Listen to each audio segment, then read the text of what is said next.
Hello everybody, स्वागत है आप लोगों का एग्जाम कार्ड लाइव पर। आज से हम लोग फिजिक्स के लिए मॉक टेस्ट सीरीज को स्टार्ट करने जा रहे हैं। ओके, आज आप लोग की जो है पहली क्लास रहने वाली है। इसमें टोटल नंबर ऑफ क्वेश्चन आप लोग के 25 मिलने वाले हैं। ठीक है, हर मॉक टेस्ट में हम लोग जो है 25 क्वेश्चन करेंगे, क्योंकि देखो एक्स ग्रुप में आप लोग के फिजिक्स में 25 क्वेश्चन ही पूछे जाते हैं। तो वैसे ही हम लोग जो है प्रैक्टिस करने वाले हैं, जैसे आप लोग का एक्स ग्रुप में पेपर आता है फिजिक्स का। ठीक है, और अगर हम लोग आज के पेपर की बात करते हैं, आज के मॉक टेस्ट की बात करते हैं, तो इसमें आप लोग के 25 जो क्वेश्चन आप लोग को देखने को मिलने वाले हैं वो प्रीवियस ईयर क्वेश्चंस रहेंगे, जो कि ऑलरेडी आप लोग को पूछे गए हैं। ठीक है, फटाफट से क्लास को स्टार्ट करते हैं। पहला क्वेश्चन आप लोग का स्क्रीन पर आ चुका है और एक काम आप लोग को कमेंट बॉक्स में करना है, आउट ऑफ 25 आप लोग का कितना स्कोर था ये कमेंट बॉक्स में मेरे को बताना है। ठीक है, अब हम लोग बात करते हैं कि dimension epsilon not mu naught की क्या होती है। म्यू नॉट एप्सिलॉन नॉट की बिमा क्या होती है। आप लोग को पता होगा कि स्पीड ऑफ लाइट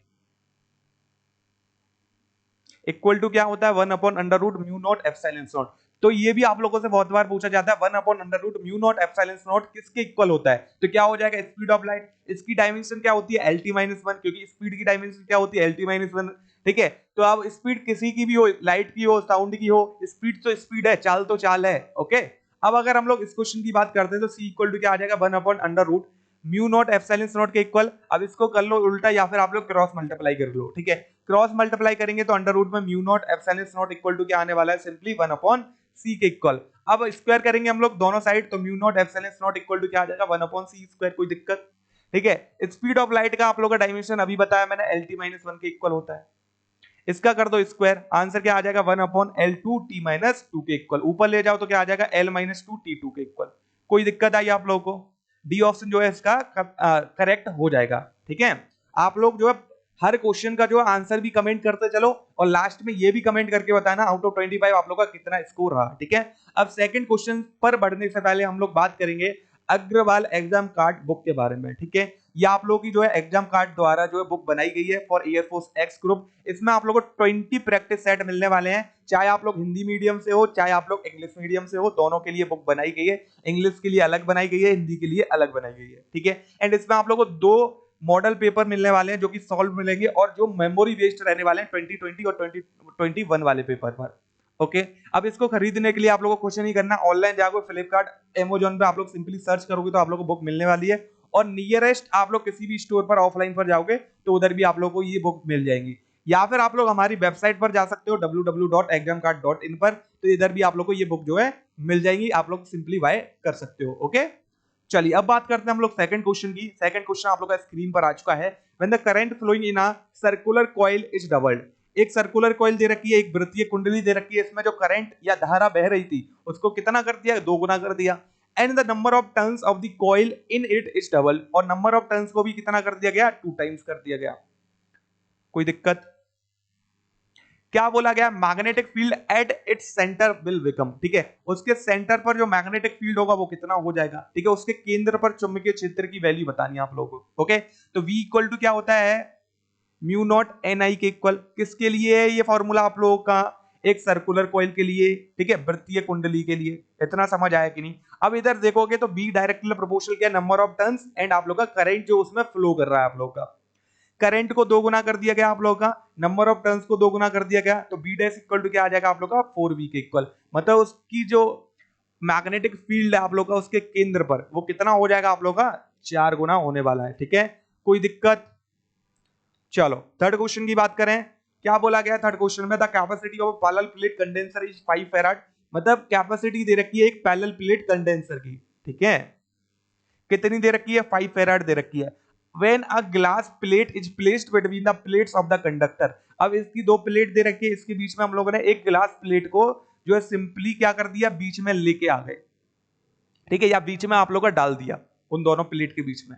ओके, अब क्या होता है आप लोगों का, इसका जो पोटेंशियल है वो कितना हो जाता है, 1/8 हो जाता है। अब आप लोगों ने ये तो पढ़ रखा होगा कि पैरेलल प्लेट में अगर कोई भी हम लोग डाइलेक्ट्रिक को इंट्रोड्यूस करते हैं, ओके, देन उसका potential B dash equal to क्या हो जाता है, B/K के इक्वल। इधर पोटेंशियल कितना हो गया आप लोगों का, 1/8 के इक्वल, या फिर बोल सकते हैं B/8 के इक्वल। तो इधर से हम लोगों ने कंपेयर करके निकाल लिया कि K का जो वैल्यू रहेगा, डाइलेक्ट्रिक कांस्टेंट का वैल्यू रहेगा, या फिर जो हम लोगों ने ग्लास प्लेट इंट्रोड्यूस करी है उसकी जो वैल्यू है डाइलेक्ट्रिक, ओके, वो K इक्वल टू क्या रहेगा आप लोग का, 8 के इक्वल रहेगा।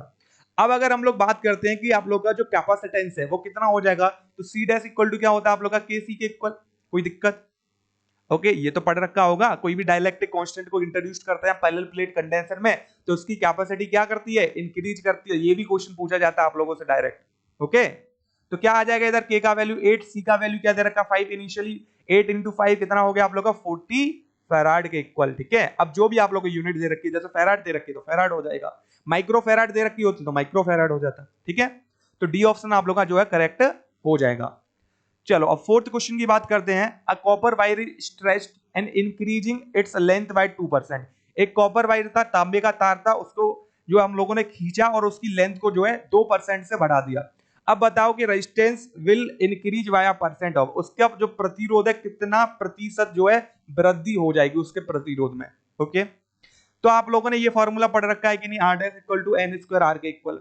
जब हम लोग लेंथ की बात कर रहे हैं, जब उसकी लेंथ को इंक्रीज करते हैं, कोई दिक्कत? तो 2 गुना लेंथ कर दी तो हम लोग का प्रतिरोध कितना हो जाता था, 4 गुना। अगर हम लोग 4 गुना लेंथ कर दी तो प्रतिरोध कितना हो जाता था, 16 गुना। कोई दिक्कत इधर तक? ठीक है, सेम आप लोग का ये है। अब इसमें क्या बोला है कि परसेंटेज में कर दिया है, तो परसेंटेज के लिए आप लोग का क्या आ जाएगा, सिंपली इधर आप लोग का 2, ये पावर को इधर मल्टीप्लाई में लेके आओ और जितना परसेंट का चेंज किया है। अब ये जो चेंज है आप लोग का छोटा है, अगर चेंज 0 से 7% के बीच में होता है तो डायरेक्ट आप लोगों को कुछ नहीं करना है, इस पावर को मल्टीप्लाई में लेके आना है और जितने परसेंट का चेंज है उसका मल्टीप्लाई कर देना, आप लोग का आंसर आ जाएगा। कोई दिक्कत? कितना आंसर आने वाला आप लोग का 4%। तो उसके प्रतिरोध में जो प्रतिशत वृद्धि आएगी आप लोग की, परसेंटेज इंक्रीज आएगा उसके रेजिस्टेंस में, वो आप लोग का कितना होने वाला है, 4% होने वाला है। ओके, चलो फिफ्थ वाला क्वेश्चन आ चुका है आप लोग का, dimension of electric capacitance. Electric capacitance का डायमेंशन क्या होता है? अगर आप लोगों ने फॉर्मूला पढ़ रखा है Q इक्वल टू सीबी तो बहुत अच्छी बात है, इजीली निकाल लोगे आप लोग। ठीक है, तो Q इक्वल टू क्या होता है आप लोग का, सीबी के इक्वल, और C इक्वल टू क्या आ जाएगा, क्यू बाय बी के इक्वल। अब देखो पोटेंशियल का हम लोग को डायरेक्ट कोई ऐसा फॉर्मूला नहीं पता है, या फिर डायरेक्ट हमें जैसे याद नहीं है इसका डायमेंशन। ठीक है, तो क्या करें हम लोग, इसके लिए आप लोगों को ज्यादा कुछ नहीं करना होता है, एक फॉर्मूला आप लोगों ने पढ़ रखा होगा। कौन सा फॉर्मूला भैया बताओ? W equal to Q B. I hope आप लोगों ने ये फॉर्मूला पढ़ रखा है। तो इधर से पोटेंशियल B इक्वल टू क्या आ जाएगा, W बाय क्यू के इक्वल, पुट कर दो। तो Q बाय B की जगह हम लोग W अपॉन Q, Q ऊपर पहुंच गया, आप लोग का क्या आ जाएगा, Q स्क्वायर बाय W के इक्वल। कोई दिक्कत? अगर हम लोग बात कर रहे हैं चार्ज की, तो बताओ चार्ज का आप लोग का डायमेंशन क्या होता है? Q इक्वल टू क्या आता है, IT के इक्वल। कोई दिक्कत इधर तक? तो I करंट की बात करते हैं तो A हो गया, टाइम की बात करते हैं तो T हो गया, तो चार्ज का क्या आ जाएगा आप लोग का, AT के इक्वल। तो इधर अगर हम लोग Q की बात कर रहे हैं तो क्या आ जाएगा आप लोग का, AT का स्क्वायर, और डिवाइड में W है, मतलब आप लोग का वर्क है, और वर्क का क्या होता है आप लोग का ml2t-2 के इक्वल। ठीक है, देन क्या आ जाएगा आप लोग का A स्क्वायर T स्क्वायर, और डिवाइड में आप लोग का क्या आ गया, ml2t-2 के इक्वल। ठीक है, अब सिंपली ऊपर ले जाएंगे हम लोग इसको, तो क्या आ जाएगा, m-1 l-2 t4 और a-2। ठीक है, तो ये आप लोग का जो है डायमेंशन हो जाएगा फॉर इलेक्ट्रिक कैपेसिटेंस। ओके, अब हम लोग देख लेते हैं कौन सा हम लोग का जो है आंसर सही रहेगा इधर। ठीक है, सॉरी इधर आप लोग का A2 आएगा। ओके, तो आंसर क्या हो गया आप लोग का, ए ऑप्शन जो है करेक्ट होने वाला है। नेक्स्ट क्वेश्चन की बात करते हैं हम लोग, the relaxation time in conductor. Conductor में जो आप लोगों का श्रांति काल होता है वो बताओ आप लोग का टेम्परेचर पर कैसे डिपेंड करता है? तो जब हम लोग कंडक्टर की बात कर रहे हैं, आप लोगों ने ये पढ़ रखा होगा, जो रेजिस्टेंस है वो बढ़ता है अगर हम लोग कंडक्टर का टेम्परेचर बढ़ाते हैं तो। और आप लोगों को पता है resistance inversely proportional to tau, श्रांति काल के क्या होता है, इनवर्सली प्रोपोर्शनल होता है। कोई दिक्कत? अगर हम लोग क्या करते हैं इधर कि टेम्परेचर को बढ़ा देते हैं, अब टेम्परेचर का भी तो निकालें हम लोग। ठीक है, तो टाउ टेम्परेचर के क्या हो जाएगा, इनवर्सली प्रोपोर्शनल, क्योंकि रेजिस्टेंस इनवर्सली प्रोपोर्शनल है टाउ के, और रेजिस्टेंस के प्रोपोर्शनल है टेम्परेचर, तो टेम्परेचर इनवर्सली प्रोपोर्शनल हो जाएगा रिलैक्सेशन टाइम श्रांति काल के। मतलब टेम्परेचर बढ़ाने पर आप लोग का रिलैक्सेशन टाइम कंडक्टर में क्या करेगा, डिक्रीज करेगा। आंसर क्या हो गया आप लोग का, decrease with the increase of temperature, ताप के बढ़ने पर घटता है। कोई दिक्कत? चलो सेवेंथ क्वेश्चन की बात करते हैं, if the momentum are similar for light body and a heavy body then बताओ। अब इसमें आप लोगों को केवल काइनेटिक एनर्जी बताना है, किसके लिए ज्यादा होगा किसके लिए कम होगा, या दोनों के लिए इक्वल होगा आप लोग का, या नन ऑफ दिस होगा। ओके, तो अगर हम लोग काइनेटिक एनर्जी की बात कर रहे हैं और गिवन क्या हम लोगों की मोमेंटम जो है लाइट और हैवी बॉडी के लिए वो सेम दे रखा है। ठीक है, तो K इक्वल टू क्या आता है आप लोग का, P स्क्वायर बाय 2m के इक्वल। ठीक है, ये तो आप लोगों ने पढ़ रखा होगा। अब अगर हम लोग बात करते हैं इधर कि आप लोगों का जो मोमेंटम है वो क्या दे रखा है भैया, सिमिलर दे रखा है, तो मोमेंटम से हम लोगों को कोई लेना देना नहीं है। अब जो काइनेटिक एनर्जी होगी आप लोगों की, ठीक है, वो क्या हो जाने वाली है आप लोगों की, inversely proportional to the mass of body, ठीक है। तो उस बॉडी के मास के क्या हो जाएगी, इनवर्सली प्रोपोर्शनल। कोई दिक्कत? अब अगर हम लोग मास बढ़ाएंगे तो काइनेटिक एनर्जी क्या करेगी आप लोग की, डिक्रीज करेगी। मतलब जिसका मास ज्यादा होगा उसकी काइनेटिक एनर्जी कम, जिसका मास कम होगा उसकी काइनेटिक एनर्जी ज्यादा। ऑप्शन देखते हैं, पहला ऑप्शन क्या दे रखा है, kinetic energy of heavy body will be more. तो गलत बात है भैया, जिसका मास ज्यादा है उसकी काइनेटिक एनर्जी तो कम होने वाली है। Kinetic energy of the heavy body will be less, ये सही है आप लोग का, तो ये ऑटोमेटिकली गलत हो जाएंगे सी एंड डी, ठीक है। चलो 8th क्वेश्चन की बात करते हैं। An electric charge Q is placed at the centre of cube, ठीक है। एक क्यूब दे रखा है आप लोगों को, ठीक है, उसके सेंटर पर एक चार्ज Q रख दिया हम लोगों ने। Electric flux on one of its face will be, मतलब उसके एक फेस पर हम लोग को क्या बताना है, इलेक्ट्रिक फ्लक्स बताना है। उसके एक फलक पर हम लोगों को इलेक्ट्रिक फ्लक्स बताना है कितना होगा। अब टोटल की अगर हम लोग बात करते हैं, एक कोई टोटल हम लोग सॉरी एक हम लोग को बंद पृष्ठ दे रखा है, ठीक है, एनक्लोज सरफेस दे रखा है। इससे जो टोटल आप लोगों का इलेक्ट्रिक फ्लक्स निकलेगा, फाई इक्वल टू क्या निकलने वाला है आप लोगों का, Q अपॉन एप्सिलॉन नॉट के इक्वल। इधर तक कोई दिक्कत? ठीक है। अब सेम आप लोग का इसके लिए भी होगा। अब भले ही क्यूब दे रखा हो, है तो क्लोज आप लोग का, तो इसके लिए भी आप लोग का फ्लक्स फाई इक्वल टू क्या आएगा, Q upon epsilon not. But क्या बोला गया है, उसके एक फेस से, उसके एक फलक से हमें बताना है कि इलेक्ट्रिक फ्लक्स कितना होगा, ठीक है। टोटल कितने फेस होते हैं क्यूब में, 6। एक की बात कर रहे हैं तो 1/6 into Q upon epsilon not हो जाएगा। तो अगर हम लोग फाई की बात करते हैं तो फाई इक्वल टू क्या आ जाएगा, क्यू बाय 6 एप्सिलॉन नॉट के इक्वल।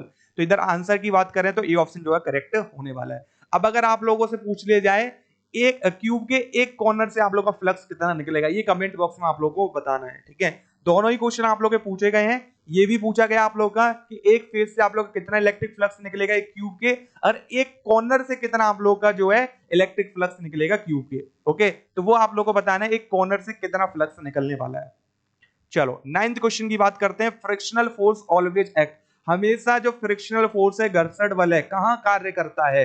आप लोगों को पता होगा कोई ऑब्जेक्ट है, इस ऑब्जेक्ट को अगर मैं फोर्स F लगा के आगे खींचना चाहता हूं, ठीक है, तो एक आप लोगों का जो है फोर्स होता है जिसको हम लोग बोलते हैं फ्रिक्शन फोर्स। वो क्या करता है कि इस ऑब्जेक्ट का जो मोशन है उसे होने से रोकता है। अगर मैंने फोर्स F जो है आगे की तरफ लगाई, मतलब जो अप्लाइड फोर्स है वो आगे की तरफ लगाई, तो आप लोगों की जो फ्रिक्शनल फोर्स है कहां लगेगी, बैकवर्ड लगेगी। कोई दिक्कत? इसका मतलब समझ आया, जो आप लोग का डायरेक्शन होता है उसके अपोजिट डायरेक्शन में आप लोग का फ्रिक्शनल फोर्स लगता है। तो इधर आंसर क्या हो जाएगा आप लोगों का, against the direction of motion, ठीक है, गति की दिशा के विरुद्ध। Got it? समझ आया कि नहीं? चलो 10th वाले क्वेश्चन की बात करें। A ball is projected at a 60 degree angle from the vertical, ठीक है। लाइक हम लोगों ने एक टावर ले लिया, अब टावर से क्या कर रहे हैं, एक बॉल को हम लोग जो है फेंक रहे हैं 60 डिग्री के कोण पर। From the top of the tower, the vertical component of velocity, velocity का जो वर्टिकल कंपोनेंट है वो बताओ कितना होगा।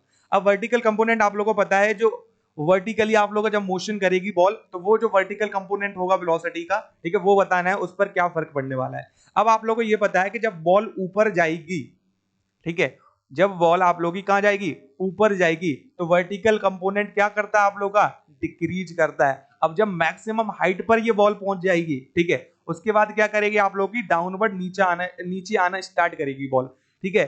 जब आप लोगों की बॉल स्टार्टिंग पॉइंट से, जहां जिस पॉइंट से हम लोगों ने फेंकी थी, उस पॉइंट से मैक्सिमम पॉइंट तक जब पहुंचेगी, तब पहुंचते पहुंचते आप लोगों की जो वर्टिकल कंपोनेंट है वो क्या हो जाएगा, जीरो हो जाएगा, ठीक है। मैक्सिमम हाइट पर जीरो हो जाएगा। उसके बाद फिर से क्या करने लगेगा आप लोग का, इंक्रीज करने लगेगा। और जमीन पर आने के बाद बॉल, जब जमीन पर बॉल टच करेगी तब क्या होगा आप लोगों का, वर्टिकल कंपोनेंट मैक्सिमम होगा।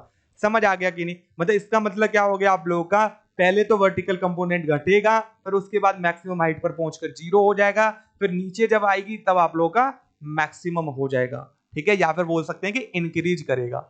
जब बॉल टच करेगी आप लोगों को ग्राउंड को जस्ट, तब आप लोगों का मैक्सिमम हो जाएगा। तो आंसर क्या होने वाला है, पहले घटता है तथा फिर बढ़ता है, decrease first then increases. Got it? चलो मोस्ट इंपोर्टेंट क्वेश्चन, ऐसा यूनिट ऑफ पावर, छोटा सा क्वेश्चन लग रहा होगा, बहुत इंपोर्टेंट है बट, ठीक है। तो आप लोग की शक्ति की SI इकाई क्या होती है, वॉट होती है। इसमें कुछ भी हम लोग को नहीं करना था, ठीक है। चलो अब बताओ 12th वाला क्वेश्चन। वेक्टर ए दे रखा है आप लोगों को, वेक्टर बी दे रखा है, वैल्यू फाइंड करनी है ए क्रॉस बी के मॉड्यूलस की, ठीक है। तो पहले हम लोग ए क्रॉस बी निकाल लें। इधर क्या आएगा ए क्रॉस बी आप लोग का, आई जे एंड के, ओके। अब अगर हम लोग ए की बात करते हैं तो आई के लिए 1 हो गया, जे के लिए 2 हो गया, के लिए -1 हो गया। अगर हम लोग बी की बात करते हैं तो आई के लिए -1 हो गया, जे के लिए -2 हो गया, के लिए -2 हो गया आप लोग का। कोई दिक्कत इधर तक। अब हम लोग क्या करेंगे, इसका जो है सिंपली इसको सॉल्व करेंगे मॉड्यूलस को। तो आई अगर हम लोग निकालते हैं, ठीक है, आई के लिए अगर हम लोग बात कर रहे हैं तो हम लोग इसका रो एंड कॉलम को छुपाएंगे, इसका मल्टीप्लाई करेंगे। -2 मल्टीप्लाई बाय 2 इज 4, सॉरी -4, और -2 मल्टीप्लाई बाय -1, और इधर आप लोगों को पता है कि माइनस आता है, ठीक है। तो ये तो प्लस हो जाएंगे, पर माइनस इधर ऑलरेडी लगा हुआ था तो 2 आ गया इधर आप लोग का माइनस का, ठीक है। अब माइनस जे, जे के लिए बात करते हैं, जे का रो एंड कॉलम छपाएंगे, -2 का मल्टीप्लाई 1 में करेंगे तो -2 हो गया आप लोग का, और -1 का -1 में करेंगे तो +1 हो गया, पर हम लोग को माइनस लगाना होता है तो इधर -1 हो जाएगा आप लोग का। अब बात करते हैं हम लोग के की, तो के का रो एंड कॉलम छपाएंगे, -2 का मल्टीप्लाई करेंगे 1 में तो -2 हो गया आप लोग का, और -1 का मल्टीप्लाई करेंगे 2 में तो क्या हो जाएगा आप लोग का -2, और माइनस ऑलरेडी लगा हुआ होता है तो क्या आ जाएगा पॉजिटिव के 2। तो ओवरऑल अगर हम लोग बात करें तो क्या आएगा हम लोग का आंसर, -6i प्लस के 3j और 0 के। अब इसका निकालना हमें मॉड्यूलस, केवल मॉड्यूलस निकालने के लिए क्या करेंगे, अंडर रूट में इसके कंपोनेंट का स्क्वायर कर देंगे प्लस, ठीक है। x आप लोग का x1 square, x2 square, sorry x square plus y square plus z square, ठीक है। तो क्या आ जाएगा, -6 का स्क्वायर प्लस 3 का स्क्वायर प्लस 0 का स्क्वायर, ओके। 6 का स्क्वायर क्या होता है 36, 3 का स्क्वायर क्या होता है 9, तो अंडर रूट में क्या आ जाएगा आप लोग का 45 यूनिट के इक्वल, ठीक है। तो ये आप लोग का ए क्रॉस बी का मॉड्यूलस होने वाला है, गॉट इट। तो आंसर क्या आ गया आप लोग का, बी ऑप्शन जो है करेक्ट हो जाएगा। चलो अब बात करते हैं 13 वाले क्वेश्चन की, force of action force of reaction never cancel each other. अब ये तो आप लोगों ने पढ़ रखा होगा न्यूटन का थर्ड नियम, every action as equal and opposite reaction. तो वही every action and equal reaction जो है वही इसी की दूसरी डेफिनेशन है, force of action and force of reaction क्या होते हैं, इक्वल होते हैं आपस में, ठीक है। तो चलो इसका एक एग्जांपल लेते हैं। एक ये बंदा था, ठीक है, और ये आप लोग की एक बॉल है, बॉल समझते हो, दीवाल, ठीक है। अब ये क्या करता है, गुस्से में आया, बहुत गुस्सा आता है इसको, और ये खींचकर अपने मुक्के को लेता है, इस बॉल में मारता है। अब इस बॉल में जब इसने मुक्के को मारा तो इसने एक फोर्स लगाई F12, जिसको हम लोग फोर्स ऑफ एक्शन बोलेंगे, ठीक है। अब ऐसी तो बात नहीं है, अगर बॉल आप लोगों की जो है निर्जीव है तो वो उसके ऊपर कोई फोर्स नहीं लगाएगी, वो भी फोर्स लगाएगी, क्योंकि तभी तो आप लोग कभी भी मुक्का मार के देखना बॉल में तो आप लोगों को दर्द होता है। वो दर्द क्यों होता है, क्योंकि बॉल भी आप लोगों के ऊपर क्या कर रही है, एक रिएक्शन फोर्स लगा रही होती है, जो कि F2 का नाम देते हैं हम लोग, ठीक है। अब दोनों ही फोर्स आप लोग की इक्वल होती हैं, बट अगर हम लोग बात करते हैं ये डिफरेंट ऑब्जेक्ट पर एक्ट करती हैं, इसलिए आपस में कटती नहीं है। समझ आया कि नहीं। तो आंसर क्या हो जाएगा आप लोग का, एक्टिंग ऑन डिफरेंट बॉडीज, विभिन्न निकायों पर लगती है, ठीक है। समझ आया कि नहीं। अब मैं एक क्वेश्चन आप लोगों से पूछूंगा, फोर्स ऑफ एक्शन और फोर्स ऑफ रिएक्शन के बीच कितना कॉर्ड होता है आप लोगों का, ये एयर फोर्स में पूछा गया था आप लोगों से। अब आप लोगों को बताना है क्या उत्तर रहेगा। चलो अब बात करते हैं 14 वाले क्वेश्चन की, the value of g on poles. अब आप लोगों को पता है पोल्स और इक्वेटर, पोल्स पर आप लोगों का मैक्सिमम वैल्यू होती है जी की, और अगर हम लोग बात करते हैं सेंटर पर आप लोगों की जी की वैल्यू 0 होती है, और कुछ अगर हम लोग बात कर रहे हैं आप लोग की इक्वेटर पे, तो इक्वेटर पे आप लोग की जो जी की वैल्यू होती है 9.80 होती है, ठीक है, कोई दिक्कत। तो इधर क्या हो जाएगा आप लोग का, पोल्स पर जो जी का वैल्यू रहेगा एक्सेलरेशन ड्यू टू ग्रेविटी, वो आप लोग का मैक्सिमम होने वाला है, ए ऑप्शन करेक्ट हो जाएगा, ठीक है। चलो अब बात करते हैं 15 वाले क्वेश्चन की, dielectric constant of metal. Metal का डाइलेक्ट्रिक कांस्टेंट कितना होता है आप लोग का, इन्फिनिटी, इसमें कुछ करना ही नहीं है, ठीक है। ये भी डायरेक्ट आप लोगों को पूछा गया, मतलब इतने सिंपल क्वेश्चन भी आप लोगों से पूछे जाते हैं पेपर में, ऐसी बात नहीं है, ओके। लगभग 10 क्वेश्चन तो ऐसे मिलेंगे आप लोगों को, देखते ही कहना आप लोग टिक कर सकते हो कि कौन सा ऑप्शन है। चलो अब बात करते हैं हम लोग 16 वाले क्वेश्चन की, two soap bubble have the radii in the ratio of 2:1, what is the ratio of the excessive pressure inside them. मतलब उनके अंदर जो एक्सेसिव प्रेशर है आप लोग का, अधिक दाब है, ठीक है, उसका अनुपात बताना है क्या होने वाला है, ठीक है। तो अगर हम लोग डेल पी की बात करते हैं तो किसके इक्वल होता है, 40/r के इक्वल। It means del p is inversely proportional to radius of the soap bubble, got it. तो इधर क्या हो जाएगा आप लोग का, del P1 by del P2 will be equal to R2 by R1 के इक्वल। हमें क्या दे रखा है, R1 बाय R2, इसका कर दोगे उल्टा तो आंसर आ गया del P1 by del P2 का रेशियो, ये हो जाएगा आप लोग का, ओके, तो ये ऑप्शन जो है आप लोग का करेक्ट होने वाला है। चलो 17 वाले क्वेश्चन की बात करते हैं हम लोग। The temperature of an iron block is 140 Fahrenheit, its temperature on Celsius scale. तो इसका जो टेम्परेचर है वो सेल्सियस स्केल पर कितना होगा ये आप लोगों को बताना है।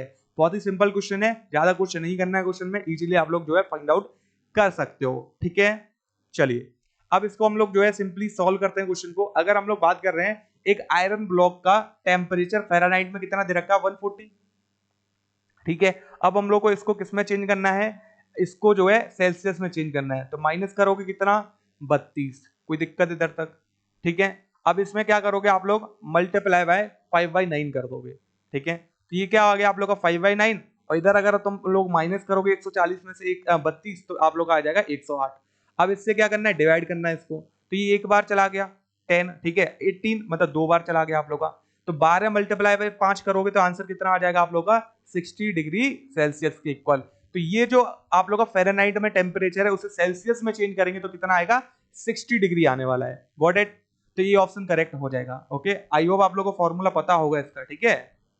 चलिए डायरेक्ट फॉर्मूला होता है C = 5/9, इधर F -32 करते हैं और डायरेक्ट आप लोगों का सेल्सियस में निकल आता है। अगर आप लोगों को सेल्सियस में दे रखा है फ़ारेनहाइट में निकालना है तो सिंपल सी बात है, C इधर पुट करोगे आप लोग और फ़ारेनहाइट आप लोग को निकालना है, इसको इधर मल्टीप्लाई करोगे, 5 को नीचे डिवाइड में लाओगे, इसको प्लस कर दोगे, ठीक है। चलिए अब बात करते हैं 18th वाले क्वेश्चन की। When the temperature of source का जो टेम्परेचर है आप लोग का, स्रोत का जो ताप है उसको बढ़ा रहे हैं हम लोग, तो जो एफिशिएंसी है कार्नोट इंजन की उस पर क्या फर्क पड़ेगा। तो आप लोगों को पता होना चाहिए एफिशिएंसी का फॉर्मूला, थीटा इक्वल टू क्या होता है 1 - T1/T2 × 100 के इक्वल, ठीक है। समझ आया कि नहीं? तो अभी अगर हम लोग बात करते हैं इधर T1/T2, ठीक है, ये तो रेशियो ही रहेगा आप लोगों का, जो कि रेशियो आप लोग का जैसे 0.91 0.92 इस टाइप से आएगा आप लोग का। समझ आया कि नहीं? अब हम लोग इधर क्या कर रहे हैं, जो सोर्स का टेम्परेचर है उसको क्या कर रहे हैं भैया इंक्रीज कर रहे हैं। कोई दिक्कत? सॉरी इधर मैंने उल्टा लिख दिया आप लोग का, T2/T1 आएगा इधर। ओके, तो इधर क्या कर रहे हैं हम लोग, सोर्स का जो टेम्परेचर है उसको क्या कर रहे हैं बढ़ा रहे हैं। अब सोर्स का जो टेम्परेचर है उसको अगर हम लोग इंक्रीज करेंगे, ठीक है, मतलब T1 को क्या करेंगे हम लोग इंक्रीज करेंगे इधर। ओके, अगर मैं पहले T2/T1 का रेशियो 95 ले रहा था 0.95, ठीक है, तो अब अगर मैं बात करूं कि मैंने T1 को जो है क्या कर दिया इंक्रीज कर दिया, तो T2/T1 का जो रेशियो है वो ऑटोमेटिकली क्या कर जाएगा डिक्रीज, क्योंकि इस वैल्यू को बढ़ा रहे हैं हम लोग। तो कितना डिक्रीज कर गया, मान लिया कि 0.93 हो गया आप लोग का। कोई दिक्कत इधर तक? तो 92 से हम लोग माइनस कर रहे थे 0.95, तो कितना बच रहा था 0.05 इंटू 100, तो कितना आंसर आएगा आप लोगों का 5% के इक्वल। इतना समझ आया कि नहीं? इसको समझ लो पहले। अगर हम लोग इस वाली कंडीशन की बात करते हैं तो इसमें क्या होगा आप लोग का 0.07 बचेगा, मल्टीप्लाई बाय 100 करोगे तो इधर क्या आएगा आप लोग का 7% के इक्वल। मतलब पहले जो एफिशिएंसी थी वो 5% थी, जब आप लोगों ने T1 मतलब सोर्स का जो टेम्परेचर था, स्रोत का जो ताप था उसको बढ़ा दिया तो आप लोग की एफिशिएंसी कितने आने लग गई 7% आने लग गई।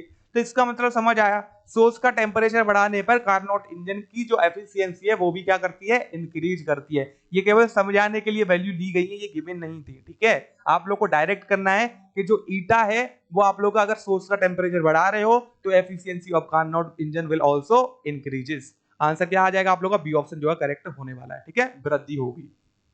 चलो 19th क्वेश्चन की बात करते हैं।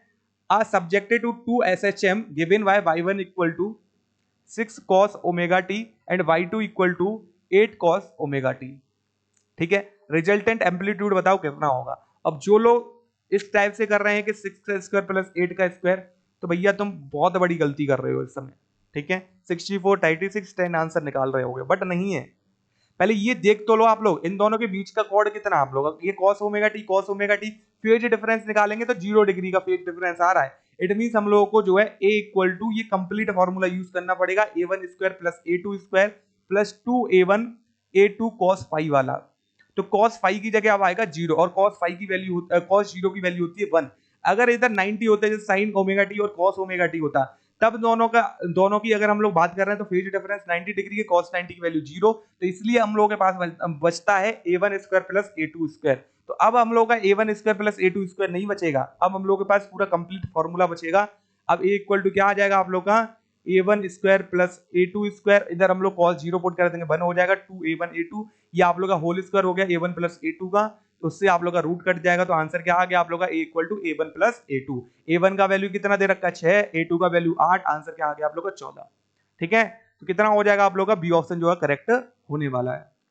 चलो 20 वाले क्वेश्चन की बात करते हैं। If the velocity of a moving body become double, मतलब वेलोसिटी को दो गुना कर दिया गया तो उसकी जो गति ऊर्जा होगी, काइनेटिक एनर्जी होगी, वो कितनी हो जाएगी। ठीक है, तो k इक्वल टू क्या होता है आप लोग का 1/2 mv स्क्वायर के इक्वल। इधर हम लोग बात कर रहे हैं केवल वेलोसिटी की, तो k directly proportional to v square.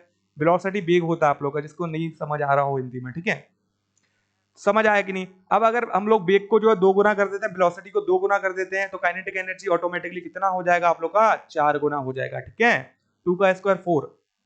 Okay, चलो अब बात करते हैं 21 वाले क्वेश्चन की। If a point charge q is enclosed in a closed surface then the electric flux of the surface.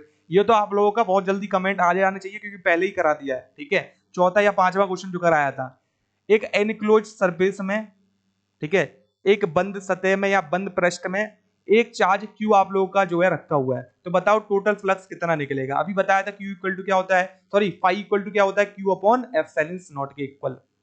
कोई दिक्कत, तो आंसर क्या आ जाएगा, बी ऑप्शन जो है करेक्ट हो जाए। अब मैं आप लोगों से एक क्वेश्चन पूछूंगा, एक आप लोगों का बंद पृष्ठ दे रखा है, एनक्लोज्ड सरफेस दे रखा है या फिर क्लोज्ड सरफेस दे रखा है। ठीक है, तो उसके अंदर आप लोगों का एक प्लस क्यू चार्ज है, एक प्लस 2q चार्ज है और एक आप लोगों का माइनस 3q चार्ज है। बताओ टोटल फ्लक्स कितना होगा इससे, टोटल फ्लक्स, ये आप लोगों को कमेंट बॉक्स में बताना है मेरे को। ठीक है, चलो 22 वाले क्वेश्चन की बात करें, इलेक्ट्रिक कैपेसिटी ऑफ अर्थ, 2 से 3 बार क्वेश्चन पूछा गया ये। ठीक है, तो इलेक्ट्रिक कैपेसिटी अर्थ की अगर हम लोग बात कर रहे हैं तो अर्थ को हम लोग स्फीयर मानते हैं, और स्फीयर के लिए आप लोगों को पता है कैपेसिटेंस का फॉर्मूला क्या होता है, c equal to 4 pi epsilon not r के इक्वल। अब रेडियस ऑफ अर्थ लगाओ, 4 पाई एप्सिलॉन नॉट का वैल्यू 1/9 into 10⁻⁹, और ये क्या आ जाएगा 6.4 into 10⁻⁶।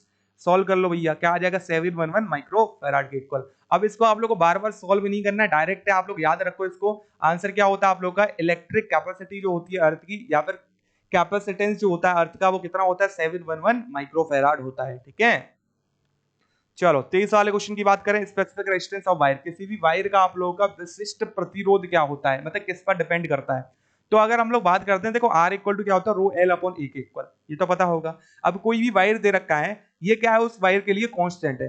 जैसे कॉपर के लिए आप लोगों का जो है स्पेसिफिक रेजिस्टेंस एक ही रहेगा। अब कॉपर का वायर 4 मीटर का ले लो, 10 मीटर का ले लो, उसकी जो है आप लोगों की एरिया कितने भी एरिया का ले लो, 4 मीटर स्क्वायर का ले लो, 6 मीटर स्क्वायर का ले लो, उससे कोई लेना देना नहीं है। अगर कॉपर का वायर है तो उसकी जो स्पेसिफिक रेजिस्टेंस रहेगा, ठीक है, या रजिस्टिविटी आप लोग की रहेगी, वो सेम ही रहने वाली है। एल्यूमिनियम का वायर है तो उसके लिए सेम रहने वाली है, कितना भी बड़ा वायर ले लो, कितना भी मोटा वायर ले लो। समझ आया कि नहीं। तो इसका मतलब समझ आया है, ना तो आप लोगों का उस वायर की लेंथ पर स्पेसिफिक रेजिस्टेंस डिपेंड करता है, ना उसके क्रॉस सेक्शन एरिया पर डिपेंड करता है, ना ही उसके मास पर डिपेंड करता है। ठीक है, तो आंसर क्या आ जाएगा आप लोगों का, डी ऑप्शन करेक्ट हो जाएगा। उसके नेचर पर डिपेंड करता है, कॉपर का है, एल्यूमिनियम का है, सिल्वर का है, किसका वायर दे रखा है आप लोगों को। ठीक है, चलो 24 वाला क्वेश्चन आप लोग का स्क्रीन पर, किरचॉफ का सेकंड लॉ में किसका कंजर्वेशन होता है, तो उत्तर क्या हो जाएगा आप लोग का, एनर्जी का। ठीक है, और फर्स्ट लॉ में किसका होता है आप लोग का, चार्ज का। याद रखो दोनों ही क्वेश्चन आप लोग को पूछे गए हैं। देखो 25 क्वेश्चन, जैसे कि मैंने बोला था कि आप लोग को प्रीवियस ईयर ऑलरेडी पूछे गए क्वेश्चन है, तो पूछे गए क्वेश्चन ही आप लोगों से पूछे गए हैं दोबारा से। ठीक है, अब आप लोगों को कमेंट करना है आउट ऑफ 25 आप लोगों को कितना स्कोर रहा। ओके, अब बात करते हैं हम लोग, if the position of an object in concave mirror, एक कॉनकेव मिरर दे रखा, उसमें जो पोजीशन है ऑब्जेक्ट की वो फोकस और पोल के बीच में रखी गई है, तो इमेज बताओ कहां बनेगी। अब आप लोगों को ये पता होना चाहिए, एक कॉनकेव मिरर में अवतल दर्पण में एक ही कंडीशन होती है जिसमें वर्चुअल इमेज बनती है, जब हम लोग ऑब्जेक्ट को पोल और फोकस के बीच में रख देते हैं। ठीक है, तो इमेज कहां बनती है आप लोग का, बिहाइंड द मिरर बनती है, और ऑब्जेक्ट से बड़ी इमेज बनती है। तो वर्चुअल एंड एनलार्ज इमेज हो जाएगी आप लोगों की आभासी और बड़ी। मिरर के लिए क्या होता है, बिहाइंड द मिरर जितनी भी इमेजेस बनती हैं वो सारी की सारी आभासी इमेज होती हैं, वर्चुअल इमेज होती है। ठीक है, अब आप लोगों को कमेंट बॉक्स में बताना है कॉन्वेक्स मिरर के लिए जो इमेज फॉर्मेशन है वो क्या होता है, रियल और वर्चुअल। ठीक है, वास्तविक या आभासी। ठीक है, ये आप लोगों को बताना है। Got it. देखो साथ के साथ आप लोगों से क्वेश्चन भी पूछे जा रहे हैं जो क्वेश्चन बन सकते हैं इस टाइप में। ठीक है, तो आई होप आप लोगों को अच्छी लगी होगी क्लास, ठीक है। अब आप लोगों को केवल एक ही बात कमेंट में बतानी है, ठीक है। बाकी जो मैं होमवर्क क्वेश्चन पूछता हूँ साथ के साथ आप लोग कमेंट करते जाया करो। जैसे पहला क्वेश्चन आप लोगों ने किया, आप लोग का आंसर ए है, कमेंट बॉक्स में फटाफट कमेंट कर दो ए आंसर है। और लास्ट में जब 25 क्वेश्चन में कंप्लीट करा दूं तो आप लोग आउट ऑफ 25 अपना स्कोर कमेंट करो, कितना आप लोग का जो है स्कोर रहा आउट ऑफ 25, ठीक है। ये भी आप लोगों को कहाँ बताना है, कमेंट बॉक्स में ही बताना है, ठीक है। आज की क्लास में केवल इतना ही। क्लास आप लोग को अच्छी लगी है तो क्लास को आप लोग लाइक करो, दोस्तों के साथ आप लोग क्लास को शेयर करो, ठीक है। एंड चैनल को सब्सक्राइब करके रख लो, क्योंकि डेली आप लोग को जो है ये मॉक टेस्ट की क्लास जो है मिलने वाली है, ठीक है। बाकी अगर आप लोग बाई ग्रुप के लिए प्रिपरेशन कर रहे हो, ठीक है, तो करंट अफेयर की क्लास जो है 6 AM पर आप लोग की लाइव चलती है, ठीक है। उसको आप लोग देख सकते हो। इस क्लास को जो है हितेश सर लेते हैं, ठीक है, डेली बेसिस पे आप लोग देख सकते हो अगर बाई ग्रुप के लिए प्रिपरेशन कर रहे हो तो, ठीक है। आज की क्लास में केवल इतना ही। बाकी हम लोग मिलेंगे नेक्स्ट क्लास में। तब तक के लिए जय हिंद, जय भारत, वंदे मातरम।